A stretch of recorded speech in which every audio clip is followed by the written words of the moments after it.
Betwabu, people. Betwabu.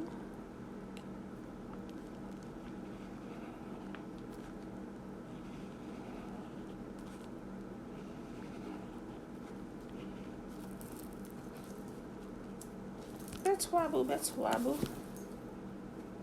Betwabu, y'all. Something caught my eye. Okay. All right, y'all. It is Monday. Happy Monday. Happy Monday. It is April. We about to, at the middle of the month. The middle of the month.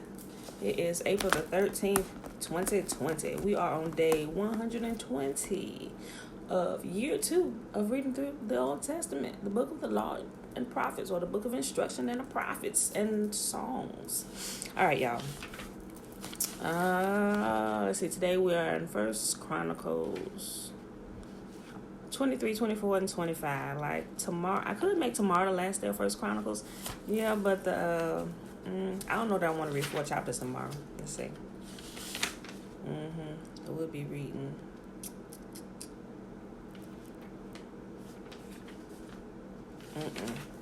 We got 2 more days of First Chronicles, where the second day, the last day, is going to be the last chapter of First Chronicles, then we'll go right into the Second Chronicles.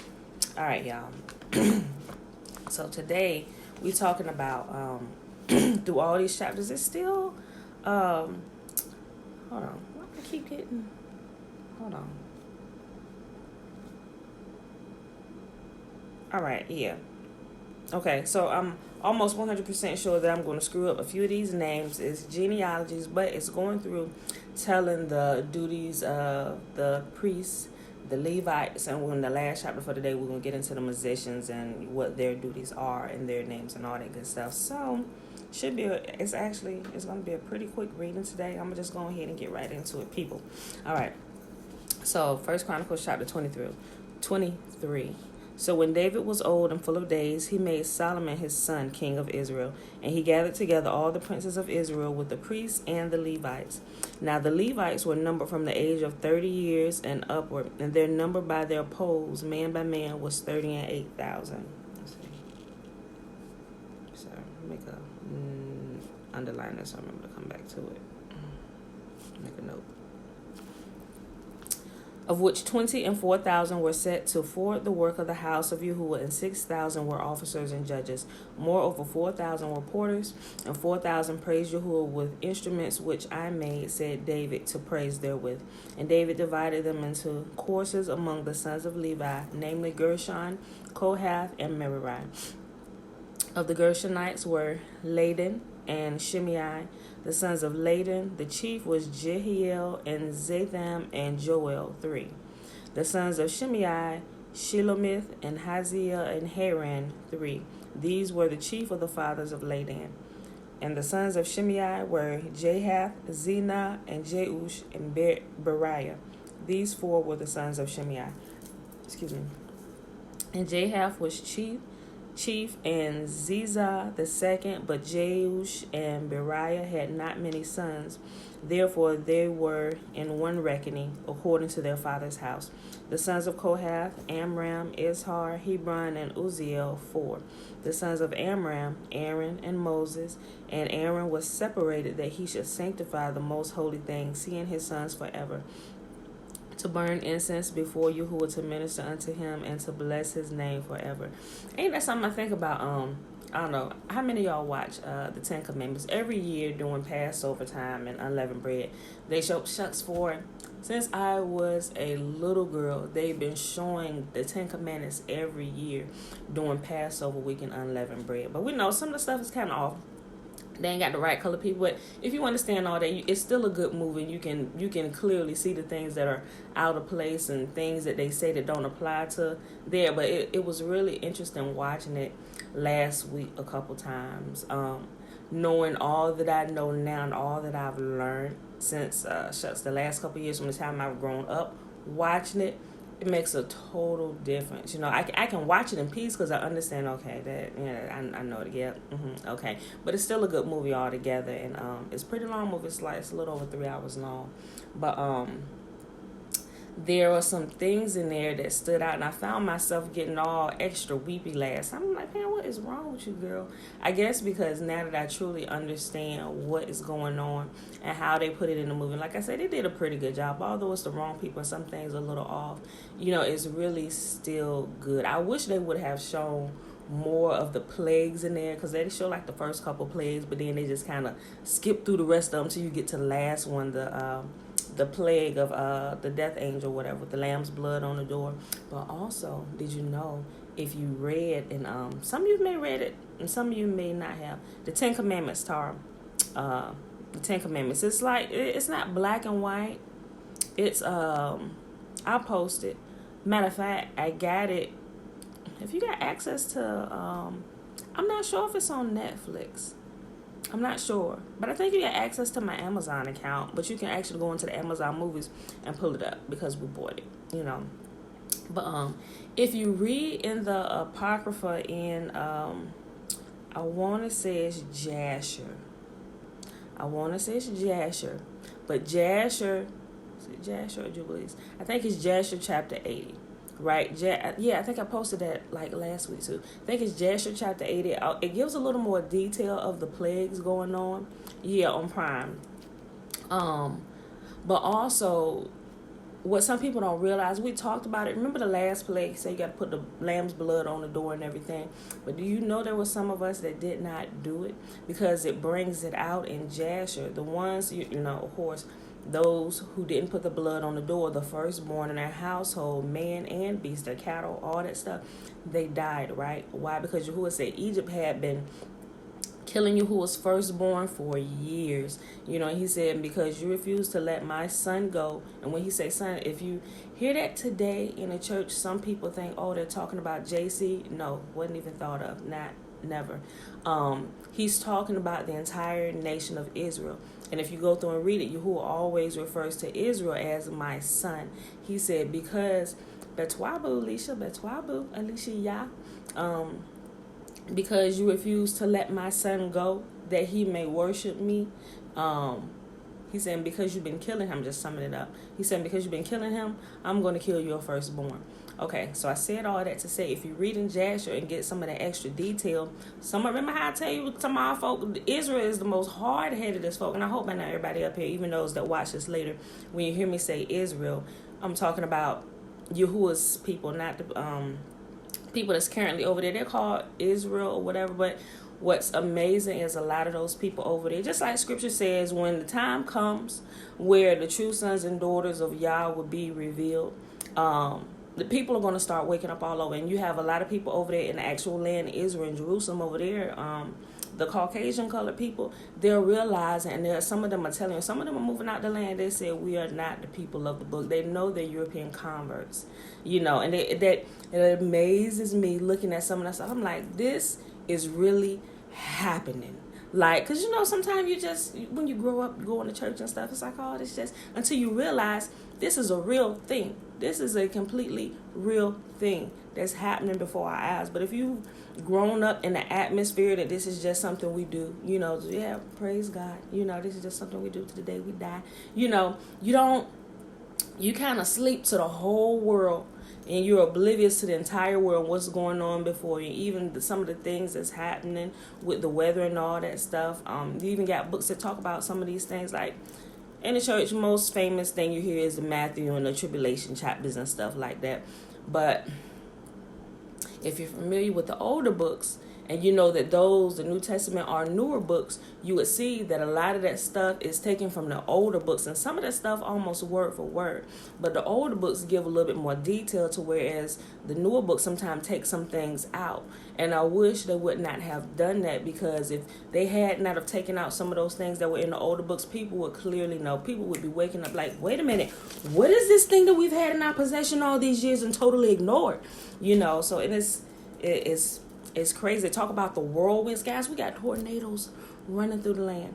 Hampton Roads is on alert right now. We got tornadoes that rip through Louisiana, tearing up neighborhoods. We had another whirlwind tornado. Who was it? Not Louisiana.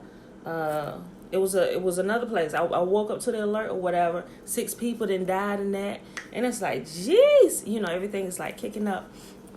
But yeah. So if you, the whole point of me saying, I was talking about the sons over here. The whole point of me getting into all that is, if you, I'm about to say, we're on watch right now. Girl, yes, we're on watch right now. And blessed are those who stay on watch. We gonna stay alive. You know what I'm saying? I ain't trying to leave this place early. Say the righteous inherit the earth. Y'all willing? I live through all this craziness and stuff that's going on, so we can see the good that's gonna come after all this stuff. So, but if you read in Jasher, it gives more detail. And with the plagues, like I was saying, I brought up the 10 Commandments. I said our people are the most hard-headed, because although like the movie 10 Commandments, and when you hear about the story nowadays, they don't realize that some of Israel, the hard-headed ones who didn't put the blood on the doorpost, they died too. And it's crazy. Though our people are complete rebels. We won't believe nothing. We won't follow nobody instruction. When we hear the truth about stuff, we want to keep doing what we're doing because it's what we've been doing all our life. And since everybody else in the church is doing it, we're going to do it too because it must be right. But if you read through, you'll notice the masses were always wrong. And you got a couple, maybe not one, Yahuwah said, I got 7,000 prophets who have not bowed their knee to Baal. But it's always, Yahuwah's always trying to bring his people back. Like, listen, he said, don't do those things these nations do. He said, come out, be separate from among them. Guys, even from the holidays and stuff, I think I mentioned it yesterday, all the holidays that the church celebrates, they're in opposition to what Yahuwah tells his people to celebrate. Betwaba, Trina, hey. There's always a substitute to go against what Yahuwah said his people are to do. Yahuwah said you are to observe this. Then the world gives you something, no, we should observe this. But what they don't realize, and I believe nowadays most of the church just don't care. They don't care because they don't care to look into or go in just a little bit further just to kind of verify. Like a lot of these things, I posted something yesterday about and I was debating because I know a lot of people just ain't gonna listen. They just don't care about Resurrection Week and everything. And I get what's being told in the church for millennia, but you have to realize, if you ever took the time to look into some other religions, and I know that's kind of taboo for church folk. Oh no, blasphemy. We don't. But what you will see, how you're operating in church, a lot of other religions are doing the same exact thing, and y'all are.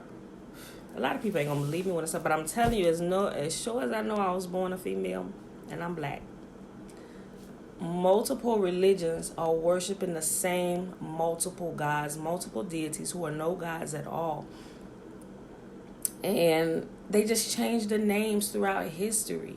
And Christianity is probably the newest religion out of all the religions that have been out there, and they just adopted the ways of the other religions. If you look at it, if you look at them, you begin to see, because they all worship a Father, Son, and a Holy Ghost. They just change the name, a Father, Son, Mother prototype deity thing. They all do that. When Yahuwah specifically tells us, if you read through the Old Testament, like I said, this is what makes you solid. You can see what Yahuwah says and how we're to conduct ourselves and what things to watch out for. So if you got a little bit of leaven added into the lump and we still in Passover, will you be able to see it? Oh, wait a minute. Hold on. And sometimes it's hard. It's really hard for me. I know people that start finding out the truth. It's like it's too hard for them to stand up for the truth, because most of the people, especially if they're connected with a church that they deem be powerful, doing a lot in the community and everything. Well, I mean, we got some churches out there that's just they're doing some good stuff. They helping the poor. I mean, there's nothing wrong with that, But when it comes down to literally seeing, like, and I'm not saying that some people don't change. The ones that do, it's really the determination of those individual people who decide they want to change and, like, walk in, what's the word I want to use? They want to want to walk in holiness. It's a very few people that truly make that decision to do that. It's like, no, I mean, they may not have the full truth about everything, but you will see as they grow, Yahuwah begins to reveal more and more to them as they grow. And even if they were worshiping or saying the wrong God's name or whatever, Yahuwah really knows our hearts. And like, I grew up thinking I was worshiping the true and living God, and so I was crying out and praying to the true and living God. And I decided that I wanted, and although I wasn't perfect, I make mistakes or whatever, but I wasn't the type of person, I'm going to keep on doing this. I wasn't that. When I realized I did something wrong, I made immediate corrections to my life. And I think Yahuwah honored that. So that's why I began to learn more and more, because I'm like, Father, I don't want to be doing something I'm not supposed to be doing. Which brings me up to here a few years ago, and him actually saying, start reading the prophets and, going through the Old Testament and reading it. So as I began to read, I'm like, we're not supposed to be doing it. Even when it comes down to Christmas, Jeremiah, I think it's Jeremiah chapter 10, specifically talks about Christmas and worshiping and decorating the tree and stuff. And for some reason, the church completely misses like that entire chapter because we don't read. So everything that's being done and worship all in the name of Yah, or they don't say Yah, some do, some don't, but it's like Yahuwah said, I will not accept mixed praise. You cannot worship me on the altars of Baal. And that's what a lot of our people are doing. We're still trying to worship Yahuwah on the altars of Baal. And I said all that to say, when I brought up the 10 Commandments and the plagues and everything, a lot of our people, a good part, I ain't gonna say a good part, but a lot of, and we can see it now, Israel was dying because they're thick-headed and they don't listen and they don't keep Yahuwah's commands. They don't realize that keeping the commands help us keep our lives, even down to the food laws. Guys, if you compromise your body, you better pray and hope you can get a prayer through where you will grant you some grace or something, but you still got to start doing what's right for your body. You can't just pray for a miracle. Like some people, that's why a lot of people, sometimes they pray for miracles and they don't get it because they've already decided that they're going to live their life the way they want to, and they just want to cry out for a miracle when they need it, but they don't really make a true heart decision to say, I'm going to change my lifestyle. I'm going to change my eating habits. Because if Yahuwah heals you from something that you brought on yourself by poor eating habits, what's to say you're not going to go back to the same place and you're just going to decline, and it's going to be even worse the second time around. So it's better that he not heal you till you make a decision that I want to straighten my life up. I'm going to do what's right. And you'll see a lot of people who make that decision, they change their eating habits and they want to do what's right. Sometimes you see them getting better because they're focused and they're determined they're going to do what's right. So as they begin to grow and walk in what they know to do and do this right and take care of their bodies the way they should be, they'll start hearing a little more and more from you. He's like, look, go check that out. You might want to do this. Nope, cut this out. And they seem to recover a lot faster than other people who's just like, I'm eating pork chop. I love pork chop.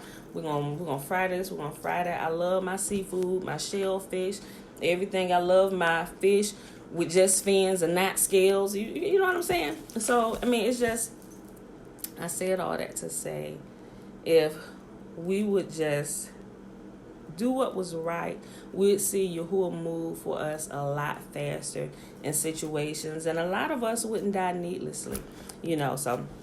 But I said all that, I brought all that up and was talking about the plagues. I brought it out over here. Okay, so let me go back. I actually stopped at verse 13. I thought about it, talking about the sons of Amram, Aaron, and Moses. It jogged that memory. Yahuwah set both of them apart. Aaron set aside to be the leader of the priests and Levites and all that stuff to actually walk out the laws, and Moses, mind you, they were brothers, they both Levites, but Moses was also a prophet. And actually Yahuwah said Aaron would be a prophet unto Pharaoh when they was going through the whole process of being let out of bondage or whatever. It's a beautiful story, it really is. It's if you pay attention to it and you see what's really going on, it's amazing that these same things still apply today. All right, y'all, I'm going to read. Verse 13, I read again. The sons of Amram, Aaron and Moses, and Aaron was separated that he should sanctify the most holy things. he and his sons forever, to burn incense before Yahuwah, to minister unto him, and to bless his name forever. Now concerning Moses, the men of Yahuwah, his sons were named of the tribe of Levi. The sons of Moses were Gershom, and Eleazar. Of the sons of Gershom, Shebuel was the chief. And the sons of Eleazar were Rehabiah the chief, and Eleazar had no other sons, but the sons of Rehabiah were very many. Of the sons of Izhar, Shelomith the chief. Of the sons of Hebron, Jeriah the first, and Meriah the second, Jahaziel the third, and Jacham the fourth. Of the sons of Uzziel, Micah the first, and Josiah the second. The sons of Merari, Mali, and Mushi. The sons of Mali, Eleazar, and Kish. And Eleazar died and had no sons, but daughters, and their brethren, the sons of Kish, took them. The sons of Mushi, Mali, and Eder, and Jeremoth were three. These were the sons of Levi after the house of their fathers, even the chief of the fathers, as they were counted by number of the names by their poles, that did work for the service of the house of Yahuwah from the age of 20 years and upward. And David said, Yahuwah, the God of Israel, has given rest unto his people, that they may dwell in Jerusalem forever. And also unto the Levites, they shall no more carry the tabernacle, nor any vessel of it for the service thereof. For by the last words of David, the Levites were numbered from 20 years old and above, because their office was to wait on the sons of Aaron for the service of the house of Yahuwah, in the courts and in the chambers, and in the purifying of all holy things, and the work of the service of the house of Yahuwah, both for the showbread, and for the fine flour, for the meat offering, and for the unleavened cakes, and for that which is baked in a pan, and for that which is fried, and for all manner of measure and size, and to stand every morning to thank and praise Yahuwah, and likewise at evening, and to offer all burnt sacrifices unto Yahuwah in the Sabbaths, in the new moons, and in the set feasts by number, according to the order commanded unto them continually before Yahuwah, and that they should keep the charge of the tabernacle of the congregation, and the charge of the holy place, and charge of the sons of Aaron and their brethren in the service of the house of Yahuwah. 1 Chronicles chapter 24. Now these are the divisions of the sons of Aaron. The sons of Aaron, Nadab and Abihu, Eleazar and Ithamar. But Nadab and Abihu died before their father and had no children. Therefore Eleazar and Ithamar executed the priest's office. And David distributed them, both Zadok of the sons of Eleazar and Ahimelech, the sons of Ithamar, according to their offices and their service. And there were more chief men found of the sons of Eleazar than the sons of Ithamar, and thus they were divided. Among the sons of Eleazar there were 16 chief men of the house of their fathers, and 8 among the sons of Ithamar, according to the house of their fathers. Thus were they divided by lot, one sort with another. For the governors of the sanctuary and the governors of the house of Yahuwah were the sons of Eleazar and the sons of Ithamar. And Shemaiah, the son of Nathaniel, the scribe, one of the Levites, wrote before the king and the princes, and Zadok the priest, and Ahimelech the son of Abiathar, and before the chief of the fathers of the priests and Levites, one principal household being taken for Eleazar and one taken for Ithamar. Now the first lot came forth to Jehoiarib, the second to Jediah, the third to Harim, the fourth to Seorim, the fifth to Malachijah, the sixth to Mejamim, the seventh to Hakkoz, the eighth Abijah, the ninth Jeshua, the 10th Shekinah, the 11th to Eliashib, the 12th to Joachim, the 13th to Huppah, the 14th to Jeshabib, the 15th to Bilgah, the 16th to Immer, the 17th to Hezer, the 18th to Aphes, the 19th to Pethahiah, the 20th to Jehizekel, the 21st to Jachin, the 22nd to Gamul, the 23rd to Deliah, the 24th to Maziah. These were the orderings of them in their service to come in the house of Yahuwah according to the manner under Aaron their father, as Yahuwah, the God of Israel, had commanded him. And the rest of the sons of Levi were these: of the sons of Amram, Shubael; the sons of Shubael, Jedediah. Concerning Rehabiah, the sons of Rehabiah, the first was Ishiah.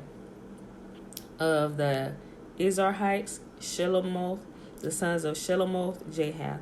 The sons of Hebron, Jeriah the first, Amariah the second, Jahaziel the third, Jechayim the fourth. Of the sons of Uziel, Micah; the sons of Micah, Shamir. The brother of Micah was Ishiah. The sons of Ishiah, Zechariah. The sons of Merari were Mali and Mushi. The sons of Jaziah, Beno. The sons of Merari by Jaziah, Beno, and Shoham, and Zachar and Ibri. Of Mali came Eleazar, who had no sons. Concerning Kish, the son of Kish was Jaramil. The sons also of Mushi, Mali, and Eder, and Jeremoth. These were the sons of the Levites after the house of their fathers. These likewise cast lots over against their brethren, the sons of Aaron, in the presence of David the king, and Zadok, and Ahimelech, and the chief of the fathers of the priests and Levites, even the principal fathers, over against their younger brethren. Last chapter for today, y'all. 1 Chronicles chapter 25. Moreover, David and the captains of the host separated to the service of the sons of Asaph, and of Heman, and of Jeduthun, who should prophesy, with the number of workmen according to their service was: of the sons of Asaph, Zachar and Joseph, and Nethaniah, and Azariah. The sons of Asaph, under the hands of Asaph, which prophesied according to the order of the king.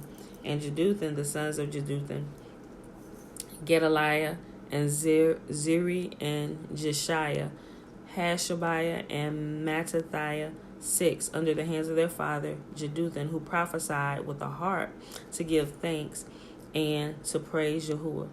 Of Heman, the sons of Heman, Bukiah, Mattaniah, Uziel, Shubael, and Jeremoth, Hanani, Eliathah, Gidaltai,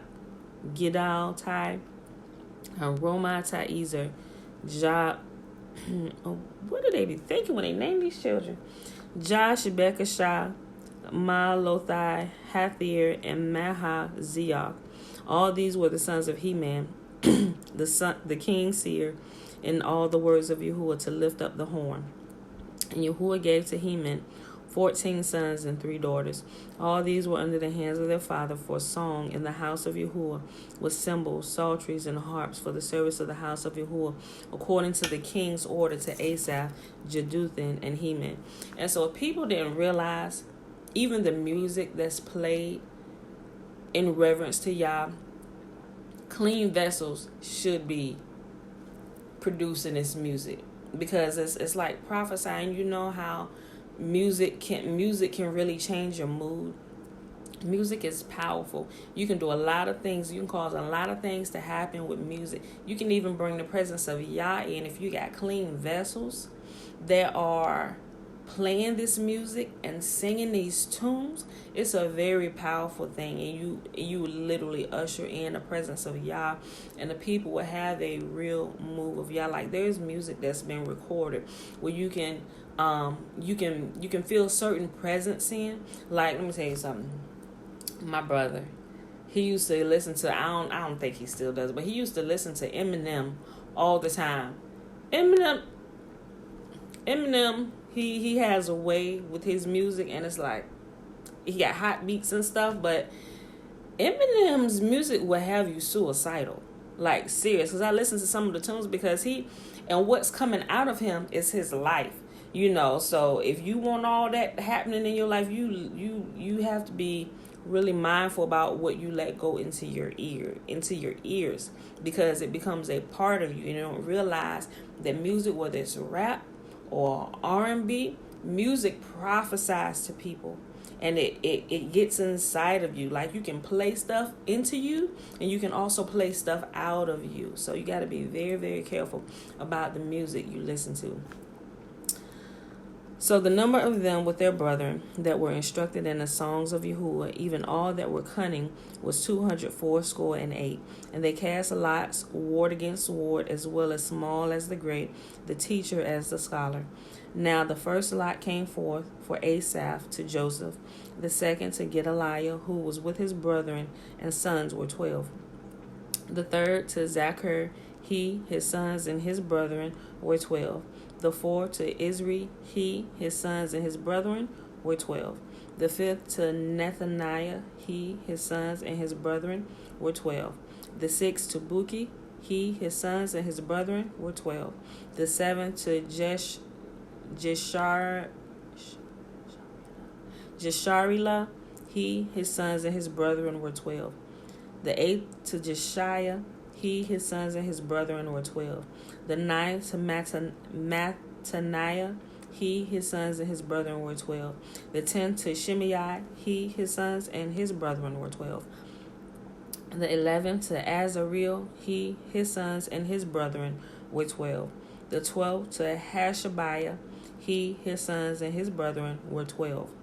The 13th to Shebuel, he, his sons, and his brethren were 12. The 14th to Mathaniah, he, his sons, and his brethren were 12. The 15th to Jeremoth, he, his sons, and his brethren were 12. Meaning they were not like 12 years old. I'm sure y'all know. I just want to point it out. But it was 12 of them all together. He, his brethren, and his sons. His sons, and his brethren were 12. The 15th to Jeremoth, he, his sons, and his brethren were 12. The 16th to Hananiah, he, his sons, and his brethren were 12. The 17th to Josh Bet-Kashah, he, his sons, and his brethren were 12. The 18th to Hanani, he, his sons, and his brethren were 12. The 19th to Melothai, he, his sons, and his brethren were 12. The 20th to Eliathah, he, his sons, and his brethren were 12. The 21st to Hothir, he, his sons, and his brethren were 12. The 22nd to Gadalti, he, his sons, and his brethren were 12. The 23rd or the 23rd, the 23rd to Mahaziah, he, his sons, and his brethren were 12. The 24th to Ramontiezer, he, his sons, and his brethren were 12. And that's where we end today. That was 1 Chronicles 23, 24, and 25. All right, y'all. I ain't going to run my mouth no more because I kept running my mouth between scriptures and stuff. So I want to make sure I keep the videos like condensed, not like an hour long, unless, Yahuwah tells me to share something. Then in that case, then the video is just going to go on until I'm done sharing what he wanted me to share with you. So, but I hope you enjoyed the reading for today. Today is Monday, April the 13th, 2020, year 2 of reading through the Old Testament, the Law and the Prophets. I was about to say something. Okay. Second year, day 120 of reading through the Old Testament, the book of the Law and the Prophets, y'all. And if you have not read it, really get familiar with it because it really makes a difference. It really, really does. Hey, Uncle Nat. I didn't even know you was here. Like sometimes I see the numbers come in and go out. Sometimes I realize the numbers aren't even accurate. And one time I did a video one day and it looked like nobody was there, but afterwards it said like 10 people was in it. I don't know. Facebook be doing its own thing. But hey, Uncle Nat, good morning. You're welcome. All right, y'all. So with that being said, we are going into the 6th day, day 6 of unleavened bread at sundown. We're still in the 5th day. Remember, it's from like sundown to sundown. That's how the days were created. I don't fully, completely understand it all completely. Maybe because when Yahuwah created the world, it was dark first and then he brought the light. So maybe it's why that's sundown to sundown. That's the gist of how I understand it right now. I could be wrong. I don't know. But, because when we get up, we start the day and it's daytime, then we go to bed at night, So I don't fully understand it. But when I do, I'll share it with you. But with that being said, you all, make sure, remember, this is the week we don't eat any yeast products. We don't have any yeast products in our homes. It represents when Yahuwah brought the children of Israel out of Egypt. They didn't have I want a biscuit so bad. Girl, I had a James about to go out. He's like, I'm about to get something. I was like, make sure it don't have yeast in it. He was like, well, I can't even get a sandwich. I was like, yeah, I don't think about it. I don't think the fast food places got anything on the menu with unleavened bread or buns or anything like that. So, cooking all week. But yeah, you don't realize how much stuff has yeast in it till you actually have to go through and do this. It's over Wednesday, right? Yeah, Tara. Sundown Wednesday, we're completely done. The 7th day starts tomorrow, Tuesday at sundown, and that goes until sundown Wednesday. Yeah, if it's your first time, especially if you're used to eating a lot of bread products and things with yeast, it can be kind of hard. But this year, for me, it was different from the previous years, because when I learned about it a couple years ago, I was like, okay, we'll start keeping this. And then, like, the first year, I was like, okay, we don't eat any bread. That was my understanding a few years ago. Okay, yeast, bread, so we just didn't have any bread. But we were still eating other stuff that we didn't realize it was yeast into. Then I realized we need to check the ingredients and stuff. And since I've gone vegan, I didn't... Sundown. Tara, you're going to be okay. Make you some more unleavened bread. You're going to be okay, girl. You're going to be okay. But once, like, let me say, I don't know if I shared it with y'all this year. Oh, I had to throw away cookie dough this weekend when I realized I had baking soda in it. Some unhappy people in this house. Tiffany, let me just share this with y'all real quick. That's why I'm going to eat bread with every meal starting Thursday morning. Tara, hey, if that's what you want to do. But let me tell you something. I thought we was good this year. Like, I ain't gonna say I had a breakdown, but it literally, and mind you, I'm the person that just went through this whole 40-day fast eating nothing, right? It technically 35 days. Remember I told you about my foolishness when I was cooking. Then, I had to drove my blood pressure up tasting the soup. You remember that story. But anyway, I thought this year we were really good. Going through, I'm like, boom, yeah, we got out, checked the ingredients and everything. And mind you, we had already... I'm not going to be okay. I'm about to pass out. Tara, you are going to be okay. But it is. It's kind of hard the first year. And I know this your first year doing it. So I completely understand it. I really do. But now you got to do it with us who really know. And so you've been getting information from us. And yeah, I know. It's like, what? We got to get rid of this too. But let me tell you, this year, we had did the shopping, preparing, storing up when all the stuff started happening, COVID-19 and everything. Just stocking up the house, right? And when I did it, I was not thinking Feast of Unleavened Bread is coming up. So, man, and I mentioned a couple times, we got all this bread. I started storing some bread in the freezer and everything because, I got kids that eat sandwiches all the time and stuff like that, and then I got all my vegan stuff, like my vegan meats and everything. And, I got all this and I ordered these vegan seasonings and it was all up in the cabinet, because I'm, make sure I'm seasoning stuff up good. We eating healthy and everything. So we got through here and then my mom made a mention. She said, oh, yeah. She said, vegan meats, she said, I can almost guarantee you 100% of the time that it got some kind of yeast in it. And I'm like, what you talking about, Willis? And so I slowly walked to my deep freezer. I'm like, no, the devil is a liar. I got all my deep freezer, all this vegan meat and stuff here. So I opened it up and I'm like, Father, let me have to pick up good stuff. Let me have to pick up good stuff. Pull it up. My vegan sausages, it was made from like apples and sage and plant-based stuff, right? And so I looked at it, I'm like, good.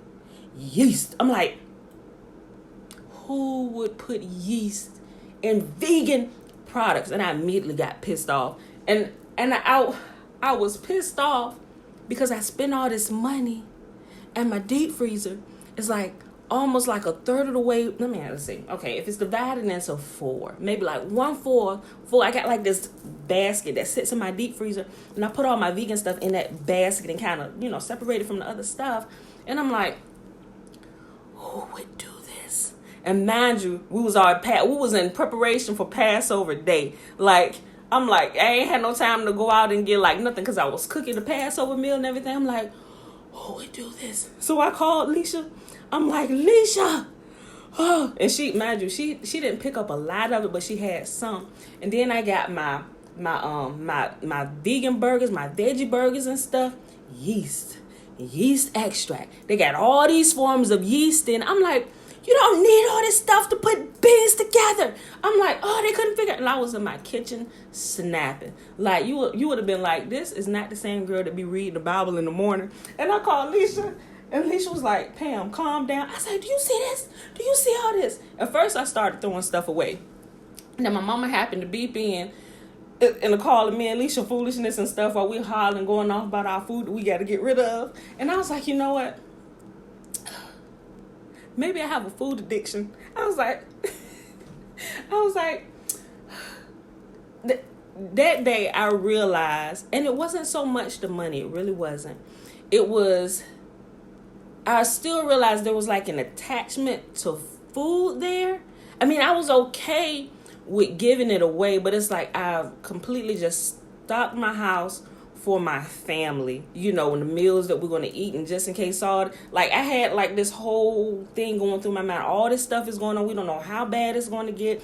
If they telling us the store is not going to shut down, but we're not really sure.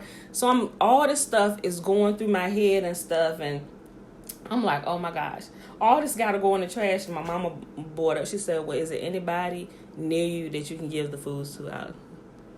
Tara, I know that's one of James' favorite meals. Chicken Alfredo or fish and Alfredo. Yeah. So, but I'm glad I only had like 2 of them left. So, when I saw that for lunch that day before Passover, I actually made like a fish Alfredo and everything to kind of get rid of it. I'm like, look, y'all need to eat up this, So, and all the little yeast products and stuff like the snacks and all that, we kind of like set it on the table. All this need to be gone before sundown or whatever. So there was no way we were going to be able. I mean, we would have been complete gluttons. There is no way all the people in my house could have consumed. Once I started pulling out stuff, there was no way we could have consumed all that stuff that had yeast in it. And when I started going through my seasons, I'm like, who puts yeast in vegan seasons? I was taking my season, like, boom, Alicia was on the phone. I was chucking them at the trash. I'm going to put it on a hole in my wall where my trash can is because I'm pissed.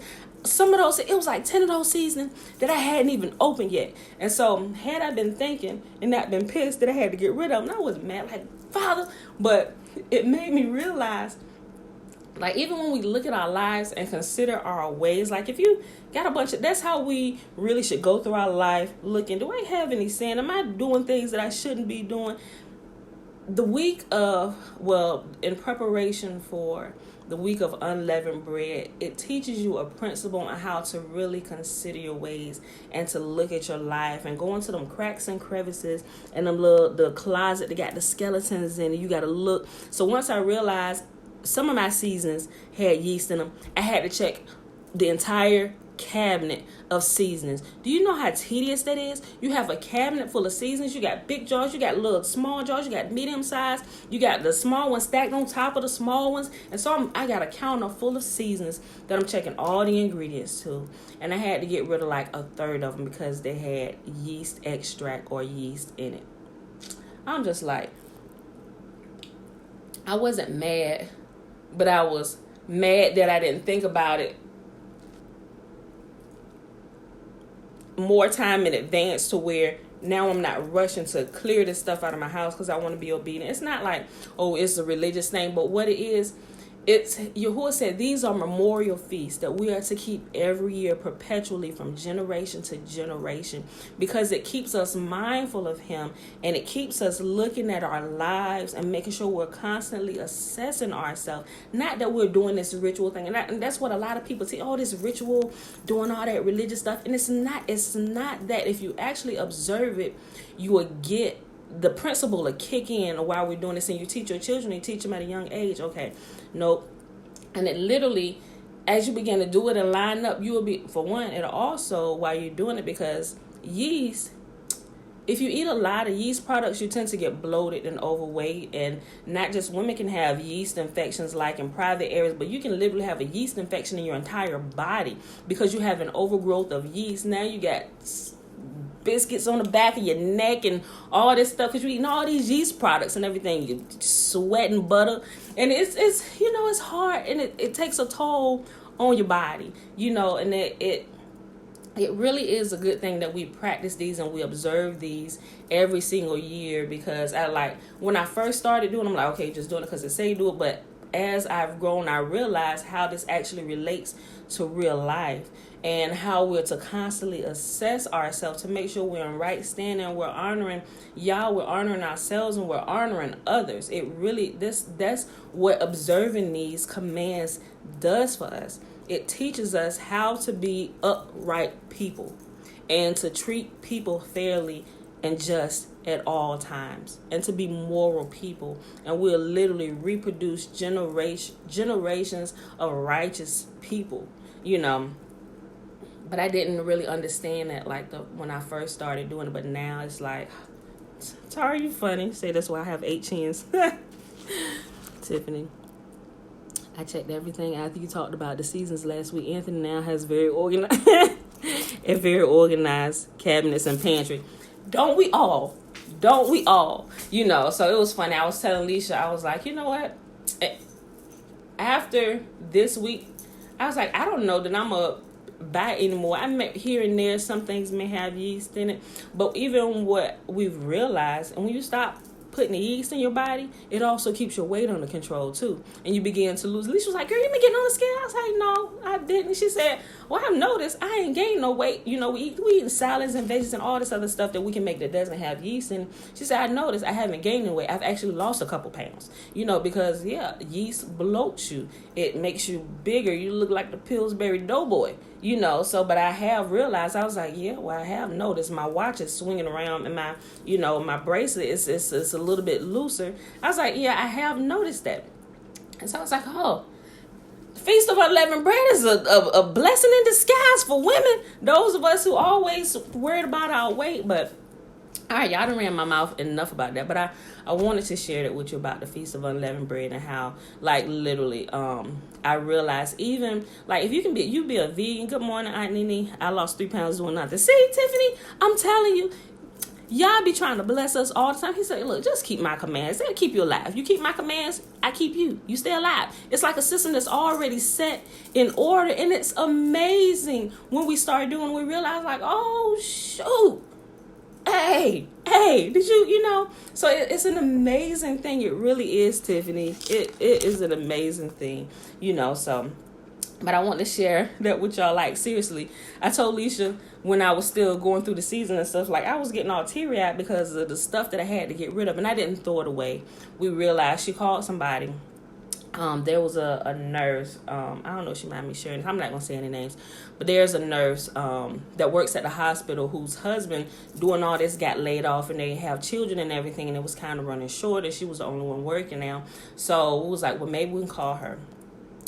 So she called her, and let me tell you, when I got done pulling all the yeast, and I thought my house was good, when I got done pulling all the yeast products out of my house that day, Passover, the grocery bags that you get from Food Line, I had 12 of those bags, canned foods, some soups. Who puts yeast in vegetable soup? Vegetable soup had yeast in it, y'all. So she had all kinds of, it was like somebody went on a shopping spree for her, and I thought my house was good. I was like, I don't know if they vegan or starting to go vegetarian, but she gonna get a lot. And I said, ask her if she wanted. So she said, yeah, we'll take it. And all the stuff none of the stuff had been open. We ain't gonna get nobody no trash, So all this brand new food that we took out, and I'm like, oh my gosh. And I was about to tell, it's like, Father, what am I tripping for? I'm acting like we ain't about to get no more food in this house. I said, you are our source for everything. All that we have, that our jobs are our businesses, they are not our source. Yahuwah is our source. Our jobs and our businesses are a resource that he uses to help provide for us, so.